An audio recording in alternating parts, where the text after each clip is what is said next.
আসসালামু আলাইকুম। গতকাল জাতীয় সংসদ অধিবেশনে মাননীয় প্রধানমন্ত্রীর একটি বক্তব্যকে কেন্দ্র করে আমাদের সবার কাছেই মনে হতে পারে যে মহান জাতীয় সংসদে এক এক সময়ে এক এক কথা বলেন প্রধানমন্ত্রী। কালকে যেই বক্তব্যকে কেন্দ্র করে এরকম একটি ধূম্রজাল সৃষ্টি হয়েছে, বিরোধী দলীয় একজন সংসদ সদস্য মাননীয় প্রধানমন্ত্রীর কাছে জানতে চেয়েছিলেন যে মাননীয় প্রধানমন্ত্রী প্রতিটি উপজেলায় একটি করে মহিলা কলেজ সরকারিকরণের যে ঘোষণা দিয়েছেন, সেটার সাথে প্রতিটি উপজেলায় একটি করে গার্লস স্কুল এবং একটি করে আলিয়া মাদ্রাসা সরকারিকরণের উদ্যোগ নেওয়া হবে কিনা। জবাবে মাননীয় প্রধানমন্ত্রী বলেছিলেন যে উপজেলা পর্যায়ে সরকারিকরণের এমন কোনো ঘোষণা তিনি দিয়েছেন কিনা সেটি তিনি এই মুহূর্তে মনে করতে পারছেন না। এ ব্যাপারে যদি নোটিশ দেওয়া হয় তাহলে সরকার বিষয়টি বিবেচনা করবে। এখন ধূম্রজাল সৃষ্টি হওয়ার কারণটি কোথায়? গতকালের এই বক্তব্যটি আমরা এখন শুনলাম। আর আগের বক্তব্য ছিল যেটি, অর্থাৎ গত ৮ এপ্রিল সংসদ অধিবেশনে মাননীয় প্রধানমন্ত্রী সরকার দলীয় একজন সংসদ সদস্যর একটি প্রশ্নের জবাবে বলেছিলেন, দেশের প্রতিটি উপজেলায় নারী শিক্ষার বিস্তার এবং নারী শিক্ষার প্রসার ও ক্ষমতায়নের জন্য, নারীদের ক্ষমতায়নের জন্য দেশের প্রতিটি উপজেলায় একটি করে মহিলা কলেজ সরকারিকরণের বিষয়টি অত্যন্ত ইতিবাচকভাবে বিবেচনা করছে সরকার।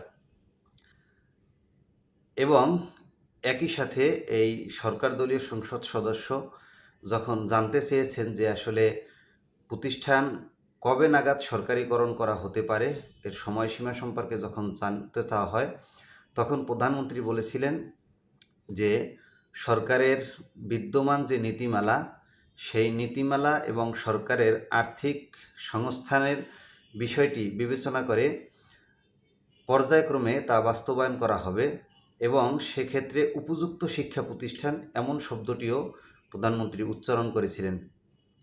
তো প্রধানমন্ত্রীর আগের বক্তব্য এবং গতকালকের বক্তব্য অনুযায়ী আমাদের কাছে মনে হতে পারে যে তিনি ৮ এপ্রিল প্রতিটি উপজেলায় একটি করে মহিলা কলেজ সরকারিকরণের ঘোষণা দিয়েছেন।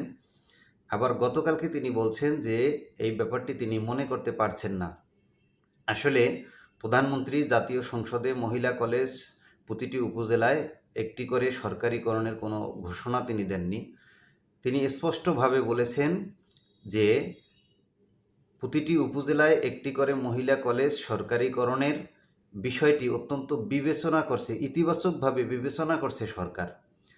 এবং এটি কখন করা হবে? করা হবে পর্যায়ক্রমে, অর্থাৎ উপযুক্ত শিক্ষা প্রতিষ্ঠান সরকারিকরণের বিষয়টি, আমি আবার বলছি, উপযুক্ত শিক্ষা প্রতিষ্ঠান সরকারিকরণের বিষয়টি বিদ্যমান নীতিমালা এবং সরকারের আর্থিক সংস্থান অনুযায়ী পর্যায়ক্রমে তা বাস্তবায়ন করা হবে। অর্থাৎ সরকারের যখন আর্থিক সক্ষমতা তৈরি হবে বা বর্তমানে যে আর্থিক সক্ষমতা আছে এর মধ্যে সরকার ধীরে ধীরে, অর্থাৎ এই মাসে হয়তো একটি বা আগামী ৬ মাসের মধ্যে হয়তো ৫টি, এভাবে পর্যায়ক্রমে যখন তার আর্থিক সক্ষমতা বৃদ্ধি পাবে, পর্যায়ক্রমে প্রতিটি উপজেলায় একটি করে প্রতিষ্ঠান, অর্থাৎ মহিলা কলেজ সরকারিকরণ করবেন। এটি সরকারের ইতিবাচক বিবেচনায় আছে বা সরকার এই ব্যাপারটাতে আগ্রহী বা সরকারের পরিকল্পনা আছে, সরকার এটা করতে চান। তার মানে এ না যে সরকার প্রতিষ্ঠান সরকারিকরণের বিষয়টি একেবারে ঘোষণা দিয়ে দিয়েছেন। তো আমাদের শিক্ষকদের গতকালকে এটি শোনার পরে হয়তো মন ভেঙে যেতে পারে, বিশেষ করে মহিলা কলেজের শিক্ষক যারা আছেন, যে গত ৮ এপ্রিল এক কথা বলল, এখন আবার আরেক কথা বলতেছে। আসলে বিষয়টি মোটেও সেরকম নয়। এখন অনেকেই দেখবেন যে এই বিষয়টি নিয়ে হয়তো সামাজিক যোগাযোগ মাধ্যমে প্রধানমন্ত্রীকে আবার ট্রোল করা শুরু করতে পারেন। এটি আমাদের এখন একটা মানে কেমন যেন মানসিকতা হয়ে গেছে যে যে কোনো বক্তব্য, যে কোনো কিছু নিয়েই আমরা ট্রোল করতে পছন্দ করি। তো মাননীয় প্রধানমন্ত্রীর এই বক্তব্য আসলে আমাদের অনেকেরই বোঝার ভুল থাকতে পারে। তো এটিকে ভুল বুঝে আসলে আমাদের নিজেদের মন খারাপ করার কোনো কারণ নেই।